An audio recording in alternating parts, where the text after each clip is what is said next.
Hello everyone, welcome back to the channel get PYQ की series जोर शोर से चल रही है। और लास्ट लेक्चर अगर आपने नहीं देखा तो जरूर जाकर देख लीजिएगा। अच्छे क्वेश्चन आपसे मिस नहीं होने चाहिए, एग्जाम बिल्कुल कॉर्नर में। और अगर हम बात करें, ये लेक्चर नंबर 27 है और डेडिकेटेड सॉइल मैकेनिक्स के क्वेश्चन आज हम करने वाले हैं। तो पहले क्वेश्चन की तरफ चलते हैं, क्योंकि सॉइल मैकेनिक्स सबसे इंपॉर्टेंट और मार्क्स ज्यादा लेने आने वाला हमारा सिविल इंजीनियरिंग का सब्जेक्ट है। और पहला क्वेश्चन कह रहा है, A square pile group is of 16 piles। तो एक स्क्वायर पाइल का ग्रुप है जिसमें 16 पाइल्स हैं, ठीक है। वेयर 1 मीटर डाया पाइल्स, तो जो पाइल्स हैं उनकी डाया कितनी है, 1 मीटर। और जो दो पाइल्स हैं, तो पाइल्स हैं, उनके बीच की स्पेसिंग कितनी है, उनके बीच की अगर स्पेसिंग की बात करें तो वो कितनी हमें दे रखी है, 3 मीटर, ठीक है। तो जो हमारा डाया है वो 1 मीटर है और जो स्पेसिंग है वो हमें दे रखी है दो पाइल्स के बीच की, वो 3 मीटर। तो हम यहाँ से आराम से एंगल भी फाइंड कर सकते हैं। आगे क्वेश्चन को देखते हैं। लेंथ कह रहा है, क्वेश्चन कह रहा है कि length of the pile is 10 metre. जो पाइल की लेंथ हमें दे रखी है वो हमें दे रखी है 10 मीटर, तो एल की वैल्यू हमें 10 मीटर दे रखी है। Calculate load carrying capacity of pile group. तो पाइल ग्रुप का जो लोड कैरिंग कैपेसिटी है वो फाइंड करना है। If individual load capacity is 1000। तो हम बात करें यहाँ पर 16 पाइल हैं, तो अगर हमें इंडिविजुअल पता है और मुझको हमें जो 16 पाइल ग्रुप ने टोटल टुगेदर जितना लिया है उसका हमें कैपेसिटी फाइंड करना है। तो सबसे पहले हमें कौन सा फॉर्मूला लगेगा, हमें एक बात पता है कि जो हमारा जो एफिशिएंसी होती है वो क्या होती है, जो टोटल पाइल ग्रुप ने हमारे पाइल ग्रुप ने लिया है और जो इंडिविजुअल है उनका जो रेशियो है, इंडिविजुअल जो कैपेसिटी इनके रेशियो को हम ग्रुप एफिशिएंसी कहते हैं। तो मुझे एन पता है, यहाँ पर 16 हो जाएगा, इंडिविजुअल 1000 हो जाएगा। और अगर मुझे एफिशिएंसी की वैल्यू पता चल जाए तो मैं आराम से पाइल ग्रुप जो टोटल कैपेसिटी कितना होल्ड करेगा वो निकाल सकते हैं। तो यहाँ से जो एफिशिएंसी का फॉर्मूला वो क्या लगेगा, 1 minus theta upon 90, 1 minus theta upon 90, बड़ा सा ब्रैकेट जिसमें एम एन माइनस 1 होगा, फिर प्लस में एन एम माइनस 1 होगा, और जो डिनोमिनेटर है वो होगा एम इंटू एन।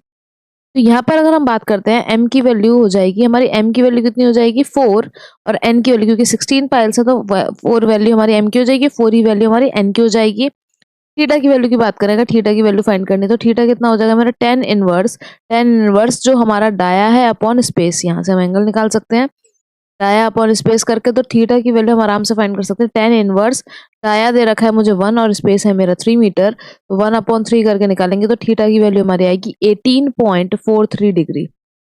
बस कुछ नहीं है, जो ग्रुप वाला है इसमें हमें पुट करना है, तो इसमें हम पुट करके इसको सॉल्व करेंगे। तो यहाँ पे हमारा जो ग्रुप का फॉर्मूला बन रहा है 1 माइनस 18.43 अपॉन में 90, 18.43 अपॉन में 90, ब्रैकेट में m मतलब 4 और ब्रैकेट में हमारा 3, फिर प्लस 4 और हमारा यहाँ हो जाएगा 3 अपॉन में क्या हो जाएगा 4 इंटू 4। जब हम इसे सॉल्व करेंगे तो यहाँ आएगा हमारा 1 माइनस 18.43 डिग्री और 90 डिग्री, ब्रैकेट में हमारा कितना आ रहा है 12 प्लस 12, तो ये हो जाएगा मेरा 24। ये भी 12 और ये भी 12, 24 अपॉन में 4 मल्टीप्लाई बाय 4। जब इसको डिवाइड करेंगे, कैंसिल करेंगे, तो यहाँ से 4 से कैंसिल हो जाएगा, 4 से जब कैंसिल होगा एक बार कैंसिल होगा 6 से, और फिर ये हमारा नीचे आएगा 2 और ऊपर आएगा 3। हमें जब इसको मल्टीप्लाई करके सॉल्व करेंगे, जब हम इसे मल्टीप्लाई करेंगे पूरा और फिर उसे सॉल्व करेंगे, तो हमारी एन जी की वैल्यू जो आएगी, एन जी की वैल्यू आएगी अप्रोक्सीमेटली 0.69693 के अप्रोक्सीमेटली हमें वैल्यू देखने को मिलेगी। अब यहाँ से हमें एन जो हमारा एफिशिएंसी इसकी वैल्यू हमें पता है, एफिशिएंसी की वैल्यू पता है मुझे, और ये मेरे को निकालना ही है जो ग्रुप का पूरा कैपेसिटी होगा। और यहाँ पर हम क्या लिखेंगे, 16 मल्टीप्लाई बाय 1000। तो यहाँ से हम जो है 16 को मल्टीप्लाई करेंगे, 1000 को मल्टीप्लाई करेंगे, 0.69 को मल्टीप्लाई करेंगे, तो यहाँ से मेरा जो ग्रुप है उसकी कैपेसिटी निकल के आ जाएगी, और जो ग्रुप की कैपेसिटी निकल के आएगी वो होगी अप्रोक्सीमेटली 11,085.3 किलो न्यूटन। तो यहाँ से निकल के आया 11,085.3 किलो न्यूटन, ये मेरी ग्रुप की कैपेसिटी हो जाएगी। तो इसको आराम से हम ऐसे सॉल्व कर सकते हैं, और ये क्वेश्चन इंपॉर्टेंट क्वेश्चन है, यहाँ पे ये फॉर्मूला जो है हमारे को याद होना चाहिए। नेक्स्ट क्वेश्चन की तरफ चलते हैं। नेक्स्ट क्वेश्चन हमारा सॉइल मैकेनिक्स का क्या कह रहा है, क्वेश्चन है if 1000 kilo newton of vertical load applied on a square footing is 2 metre into 2 metre. तो 1000 किलो वर्टिकल लोड लग रहा है हमारा स्क्वायर फुटिंग पे, जो कि 2 मीटर इंटू 2 मीटर है। Calculate the maximum depth of bulb. Maximum depth of bulb की वैल्यू निकालनी है, तो Z की वैल्यू फाइंड करनी है, formed below the concentrated ratio.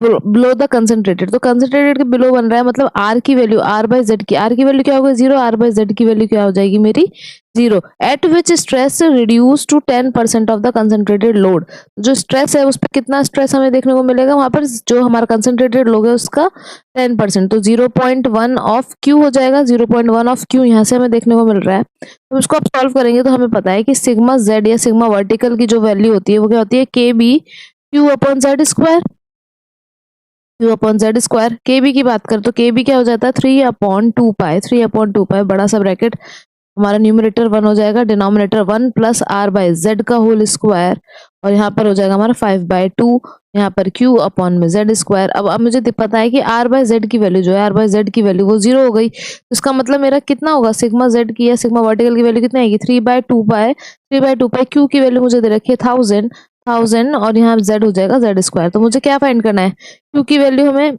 1000 दे रखी है, और यहाँ पर भी हमारा जो सिग्मा जेड है उसकी बात करें तो ये कितना हो रहा है हमारा 0.1 ऑफ क्यू, तो यहाँ पे भी हम पुट कर लेते हैं, अगर इसकी बात करें तो इरेज करके इसको पुट कर देते हैं, तो यहाँ पर हम लिख सकते हैं 0.1 ऑफ क्यू, क्यू की वैल्यू हमें यहाँ पे भी 1000 दे रखी है, तो इसको हम आराम से सॉल्व कर लेंगे। यहाँ से देखो अगर 1000 से 1000 कैंसिल हो गया, जेड स्क्वायर की वैल्यू निकालनी है, तो जेड स्क्वायर को यहाँ भेजा और यहाँ हो जाएगा 3 पे हमारा 2 पाई और नीचे आ जाएगा 0.1, जब 0.1 का डेसिमल ऊपर भेजा तो ये हो जाएगा मेरा Z square is equals to 15/पाई, और जब z की वैल्यू फाइंड करोगे तो ये आएगा अंडर रूट में आएगा, z की वैल्यू फाइंड करोगे अंडर रूट में 4 पॉइंट समथिंग आएगा, जो कि सॉल्व करके हो जाएगा हमारा 2.185 metre.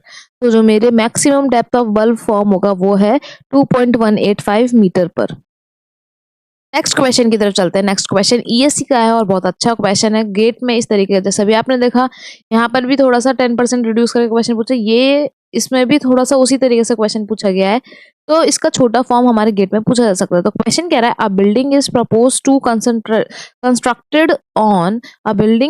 To be constructed on a thick silty clay deposit. Thick silty clay deposit पे हमें एक बिल्डिंग बनानी है। द मैक्सिमम वर्टिकल लोड, तो Q की वैल्यू मुझे दे रखी है, Q की वैल्यू दे रखी है 5000 kilo newton, 5000 kilo newton using Boussinesq stress distribution. तो बॉस्टनेक स्ट्रेस डिस्ट्रीब्यूशन यूज करना है, मतलब 3/2 पाई ब्रैकेट में 1/1 plus R square Z square की power 5/2 Q square upon Z square, ये वाला फॉर्मूला यूज करना है। Calculate the minimum depth of soil exploration required for the foundation design, तो वही Z की वैल्यू फाइंड करनी है। लेकिन यहाँ पर एक नोट दिया है, नोट क्या कह रहा है, note as per the De Beer's recommendation, जो वर्टिकल एडिशनल स्ट्रेस होगा, जो हम यहाँ से बॉस्टनेक स्ट्रेस से डिस्ट्रीब्यूशन से एक वर्टिकल स्ट्रेस निकालेंगे, it should be less than और इक्वल टू, तो जो सिग्मा बी की वैल्यू होगी it should be less than और equal to 10% of effective vertical stress. तो एक इफेक्टिव वर्टिकल स्ट्रेस निकालेंगे क्योंकि हम यूनिट वेट्स दे रखे हैं, तो z डिस्टेंस पे z हाइट पर हमारा एक इफेक्टिव वर्टिकल स्ट्रेस निकालेंगे, उससे जो है मेरा ये कम होना चाहिए, उससे 10% कम होना चाहिए। तो यहाँ पर क्या हो जाएगा, उसके 10% से कम होना चाहिए, तो यहाँ पर मल्टीप्लाई कर देंगे ना हम 0.1 का भी,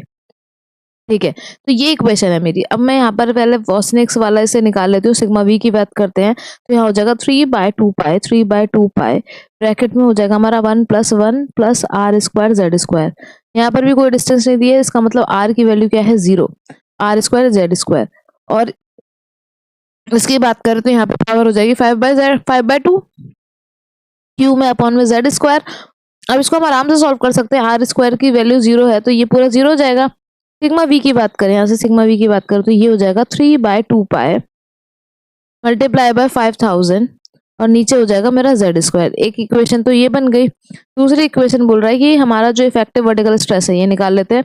इफेक्टिव वर्टिकल स्ट्रेस की बात करें तो ये क्या हो जाएगा, गामा सेट में मैं अगर गामा डब्ल्यू माइनस कर दूं तो यहाँ से मुझे पर्टिकुलर जेड से मिल जाएगी, मेरे को इफेक्टिव मल्टीप्लाई कर दूंगी, जिस हाइट पे निकालना है तो हमें आराम से मिल जाएगा। तो ये हो जाएगा 18 माइनस 10 इंटू में जेड, तो हो जाएगा 8z। यहाँ से अब हम इसको आराम से सॉल्व कर सकते हैं, तो एक हो जाएगा 3/2 पाई multiply by 5000, 3/2 pi multiply by 5000 ये था, और अपॉन में जेड स्क्वायर, और इधर क्या चल रहा है, ये लेस देन इक्वल टू होना चाहिए 0.1 से, 0.1 मल्टीप्लाई बाय 8z से, तो ये हो जाएगा लेस देन, यहाँ पर हो जाएगा 0.8 z क्यूब, और यहाँ हो जाएगा 3/2 पाई 5000। 0.8 को यहाँ ले आएंगे और z क्यूब करके सॉल्व कर लेंगे। जब z की वैल्यू यहाँ पे आएगी, हमारी z की वैल्यू अप्रोक्सीमेटली 14.38 मीटर हमको देखने को मिलेगी। तो ये क्वेश्चन भी इंटरेस्टिंग क्वेश्चन था। यहाँ पर ये हमारा वर्टिकल स्ट्रेस दे रखा है और बोसिनिक स्ट्रेस को डिस्ट्रीब्यूशन करके यहाँ से z की वैल्यू निकालनी थी। एक और क्वेश्चन की तरफ चलते हैं, वो भी सॉइल का क्वेश्चन है। तो वो सॉइल एक्सप्लोरेशन का क्वेश्चन है जिसमें हमें इनसाइड क्लियरेंस दे रखा है सैम्पलर का, वो है 1% और D3 की वैल्यू दे रखी है 50 mm और D1 की वैल्यू हमें फाइंड करनी है। तो इनसाइड क्लियरेंस का फॉर्मूला क्या होता है, जो हमारा फॉर्मूला है वो है D3 माइनस D1 अपॉन में D1। मल्टीप्लाई में 100 इसलिए करेंगे, मल्टीप्लाई में 100 इसलिए क्योंकि परसेंटेज में है। तो यहाँ हो जाएगा 1 और यहाँ आ जाएगा हमारा D3 की वैल्यू 50 माइनस D1 और अपॉन में D1 और इस यहाँ पर 100 चल रहा है। तो इस D1 को क्रॉस मल्टीप्लाई करके यहाँ पे देते तो ये D1 इज इक्वल टू 500 को इससे वो जो 100 उसको 50 से मल्टीप्लाई कर देते तो ये हो जाएगा 5000 और यहाँ पे मल्टीप्लाई करेंगे तो ये हो जाएगा 100 D1। जब ये प्लस में आएगा तो ये हो जाएगा 101 D1 equals to 101 D1 equals to 5000 और D1 को जब डिवाइड करेंगे, D1 की वैल्यू निकालेंगे तो 5000 डिवाइडिंग 101, तो यहाँ से हमारे D1 की वैल्यू आ जाएगी जो कि आएगी 49.5 mm। 49.5 mm हमको वैल्यू देखने को मिलेगी। तो ये अभी हमने इनसाइड क्लियरेंस के लिए निकाला है, आउटसाइड क्लियरेंस के लिए भी निकाल सकते हैं। आई होप आप लोग को ये लेक्चर अच्छा लगा होगा, हमने अच्छे लेवल के क्वेश्चन सॉल्व किए। अपना वैल्यूएबल फीडबैक देना मत भूलिएगा और किसी भी एक सिविल इंजीनियरिंग एस्पिरेंट के संग उसको जरूर शेयर करिएगा। Thank you so much for watching and like and subscribe our channel.